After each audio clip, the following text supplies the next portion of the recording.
we enter the property, we're greeted by the, I want to call it the yellow brick road, but it's not the yellow brick road, but it is the red brick road. The red brick road, that's what did it. And this is an original fixture to the property. Yes, it's probably 100 years old. Nice. I asked my oldest cousin, and he said when I was wheel across the road to visit, it was already here.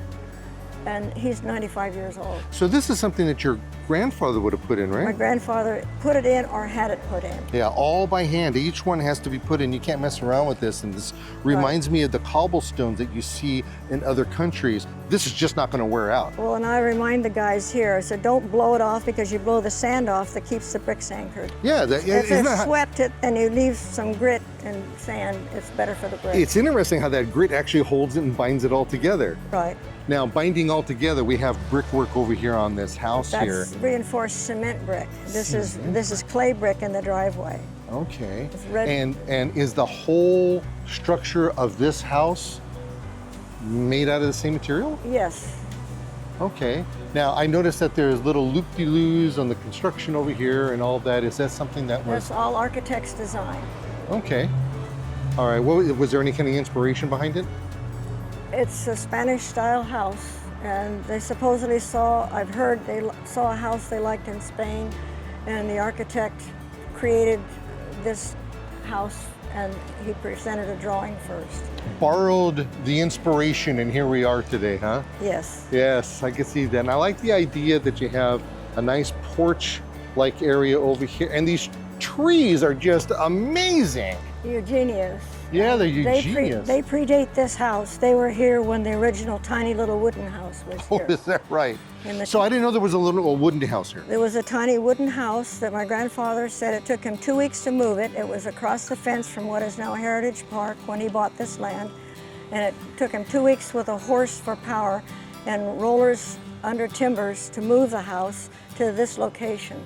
And then they moved it forward and lived in it while this house was being built. Then they recycled all the wood and fixtures in the little wooden house. It's amazing how back in those days they were very resourceful, reusing another house from someplace else, inching it over here, living in it. I mean, who does stuff like that? And then recycling everything. And they're recycling everything. That is just a phenomenal thing. So we have a lot of landscaping that's going around here. How much of this would be original? Because I know plants die, but still. The bird of paradise along the wall is probably original. My grandmother had a long row of camellia bushes underneath the Eugenia trees, but they had their own well and their own water, and it allowed them to have shrubbery and take care of it. That the water restrictions since have caused the loss of that. There used to be camellias across the driveway, and she had a daisy ring over where we have a labyrinth now, an iris planted, but it was a much more elaborate garden because she was an avid gardener and even referred to herself as a farmer. Oh, how nice. You know, but then again, back in those days, you had to know how to grow something, otherwise you would starve, right? She had herbs and vegetables to some extent, and she would share plants from her garden when her relatives came to visit. Well, what I'm really enjoying about this particular area is that it is so cool over here as compared to out in that sun where we were cooking. The orange trees make a difference, but this one is one my mother planted. It's the youngest orange tree on the property, and it came from her tossing seeds after she'd used oranges in the kitchen, tossed the seeds in the garden for mulch, and one of them grew. And it has good oranges. It's prolific. I mean, look at that. It's absolutely beautiful.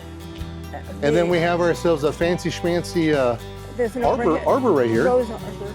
We haven't trimmed it lately, but it has Banksia rose on it. Okay, and I noticed that there's something that you're hiding over here, and... The dinner bell. We have a dinner bell. How cool is that? This way you're out in the back 40, you come a-running, right? We were called into Sunday dinners when I was a child. But that wasn't the only one. You had another one over here as well. Yes. Okay, so both of them were used? No, just this one. That's a later edition. Oh, okay. I don't remember the history of that one, where it came from. Now, I also noticed that you have a giganormous bell over here. Is that when you were super hungry? Nope, that's a train bell that my mother's cousin donated. And he worked for one of the railroads, and so he got it from the railroad. Oh, it still works. and it works well. Man, I feel like there's a locomotive that's going to be coming down the street right now. The street's going to be rumbling. Now, I noticed that you have something that's really kind of neat on the property, and that is, speaking of Belle, is that where Rapunzel is supposed to live and lets her held down a bell tower? Part of the design of the architecture of the house. Is there anything up there? No. No. Nope. So just kind of like a lookout. It has a copper floor, copper sheeting floor, but it's just a lookout. So that was part of the original design as well? It's part of the architect's design for the house. Now, when you were a kid, were you able to take and just look at all the cattle and see We could go up there to everything? look for snow on the San Gabriel Mountains. Oh, you can't do that anymore. There's too much smog. Well, this is just amazing. I love the idea that you come over here and you get to see the things from the tractors to the history and to the, I mean, look at the gas tanks. You don't see gas tanks like that anymore. Well, the original one is in the hay barn, and it was a glass cylinder top, and you had to pump the lever back and forth to put 10 gallons in it and then gravity feed it into your vehicle. And it has not gone back on display. These are more recent gas pumps. But this was to provide gas for all the farming equipment, and when they went in the drilling business, it provided gas for the company trucks. Well, I'm gonna tell you right now, your idea of recent and my idea, I think, are a little bit different because those are not recent. Well, that's what I'm saying. The original, when I was a child, there was one of those glass cylinder ones, and then they added one of these, and then family members had owned gas stations, and as they had to upgrade the gas stations, the old pumps came in here for storage. That's a lot of fun. Well, I'll tell you, the history that comes out of this place just oozes, and the love that you have for it definitely shows. And I do invite people to come out here and to visit, go to the website, see when the hours are, when you can come down. Schools, classes, they come down here and they get an education to find out what Fulton Wells, Oh no, Santa Fe Springs. Santa Fe Springs is all about. Thank you.